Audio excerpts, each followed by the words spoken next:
반갑습니다. 데이업 시청자 여러분들 그리고 S바이오메딕스 주주님들. 이 S바이오메딕스 같은 경우 이제 줄기세포 치료제로 좀 주가가 각광받으면서 좋은 모습을 나타내 줬습니다. 앞으로 주가 상승 이 포인트 요소에 있어서 제가 오늘 한번 영상을 담아봤는데요. 주가 상승을 이바지한 이슈를 제가 간략하게 좀 풀어드리고, 제가 줄기세포 논문을 참고해서 이 상용화 시기가 과연 언제쯤 될지, 그리고 이 바이오 기업들 같은 경우 이 파이프라인이 굉장히 중요합니다. 우리가 예상치 못하게 주가가 좋은 움직임으로 나타낼 때가 있고, 왜 임상에서 굉장히 좋은 소식이 들려오면서, 근데 여기서 반대로 우리가 예상치 못하게 또 주가가 떨어지는 모습을 나타내기 때문에, 그래서 이런 다른 파이프라인도 굉장히 좀 중요하다라고 볼 수가 있을 것 같아요. 그래서 오늘 영상도 굉장히 중요한 만큼 끝까지 시청해 주시고, 좋아요와 구독으로 큰 힘 주시면 감사하겠습니다. 그럼 같이 바로 알아볼까요?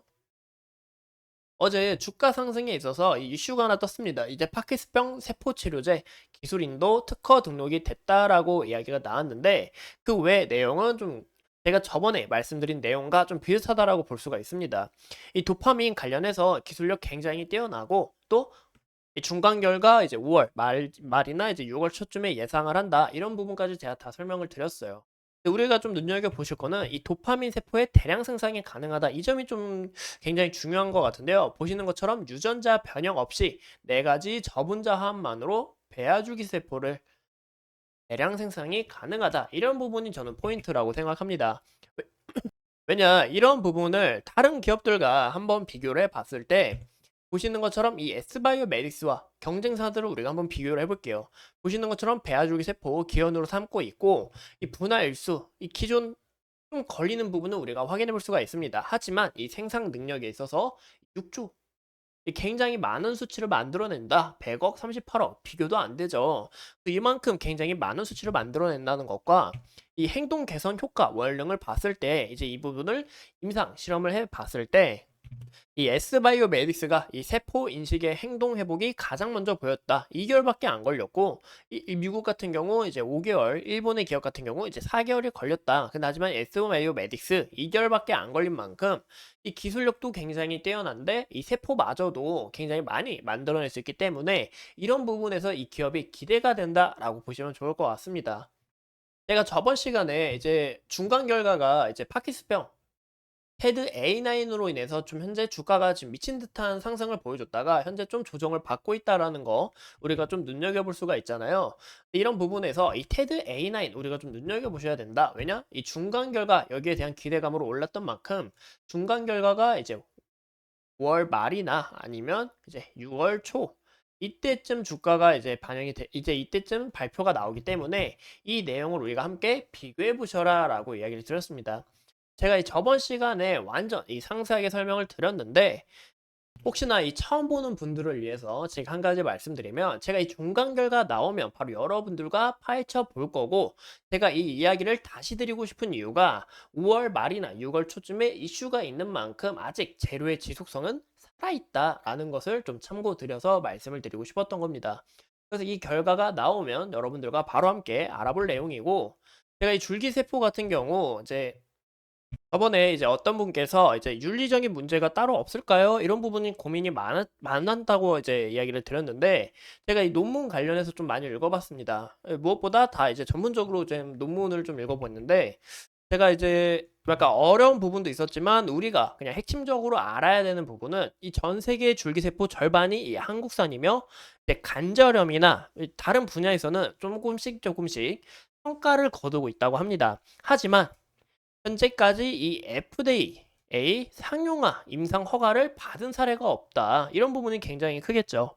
그 이유가 이제 다양한 분리, 뭐 암발생 면역 문제, 이 장기 생존 등 이런 부분에 있어서 이 장애물이 좀 획기적으로 해결하기 위해서는 이 기초 연구 결과의 이 확보가 필수적인데, 이런 연구 결과가 아직 이 데이터 자체가 많이 쌓여 있지 않다 보니까 이 FDA 승인까지는 아직 어렵고, 본격적인 상용화 시기는 이 30년이라고 예상을 하지만, 우리가 이런 부분을 좀 크게 눈여겨보시는 게 어떨까라고 저는 생각이 듭니다. 왜냐면 이런 부분은 우리 건강을 위해서 우리가 이제 아프지 말라고 주사를 맞는 건 맞지만, 또 우리가 좀 해결책이라고 생각을 할 수는 있지만, 하지만 이 안정성이 어느 정도 검증이 안 됐다면 굉장히 좀 우려가 있잖아요. 이런 부분에서 아직 데이터가 없기 때문에 상용화가 되려면 멀었다. 하지만 제가 말씀드린 것처럼 여기에 대한 데이터가 좀 나오게 될 시 이 기업 가치는 상승한다. 우리는 이 현재 상용화가 되는 부분이 중요한 게 아니라, 우리가 2030년까지 지금 24년인데 미리 선반영이 됐다고 쳐요.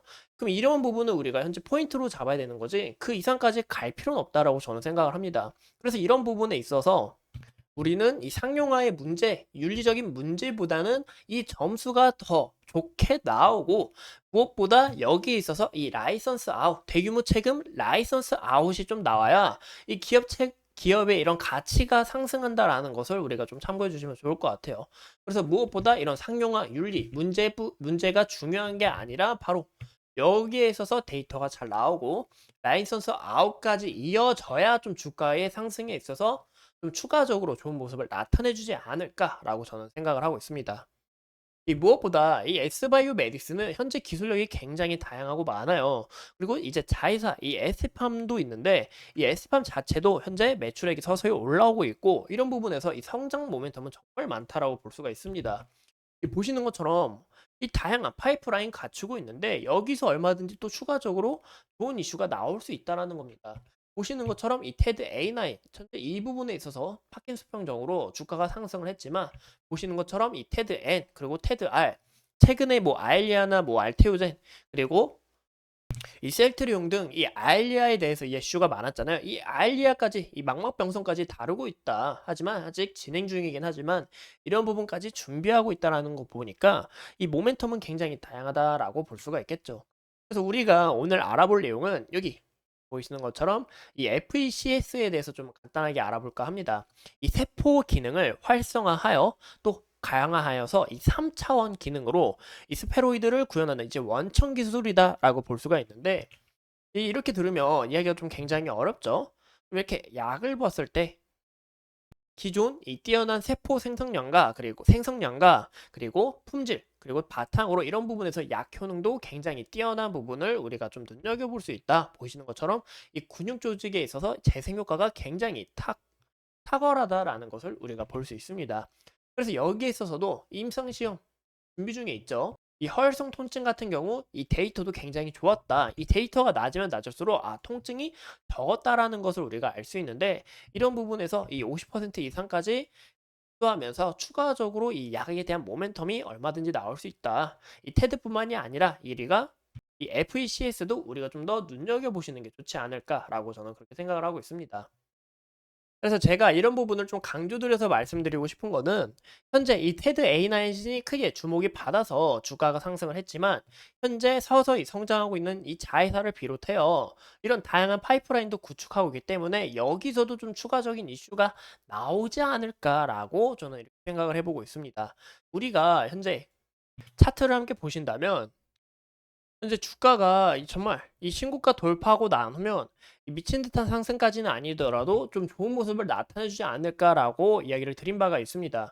하지만 현재 좀 보시는 것처럼 주가가 정말 미친 듯한 상승이 있었지만 거래 정지가 이 두 차례 있었고, 여기 있어서 이 실망 매물 어느 정도 내뱉으면서 또 자회사가 여드름 관련 이런 부분에서 임상 포기를 하면서 현재 자회사가 아닌 예스바이오 메딕스가 이 여드름 관련 여기에 있어서 임상을 포기하면서 좀 주가가 떨어지는 모습을 나타내 줬습니다. 아직 현재 구간에서 바닥을 다졌다라는 거 우리가 좀 찾아보기는 어려워요. 하지만 여기 보시는 것처럼 이 노란색 선 보이시죠? 21선 서서히 올라오고 있고, 21선을 서서히 만나는 자리가 이쯤 아니면 여기서 더 내려와서 현재 이쯤을 좀 예상하고 있는데, 좀 여기서 좀만 더 빼볼게요. 제가 봤을 때 한 이쯤 더 내려올 것 같긴 하거든요.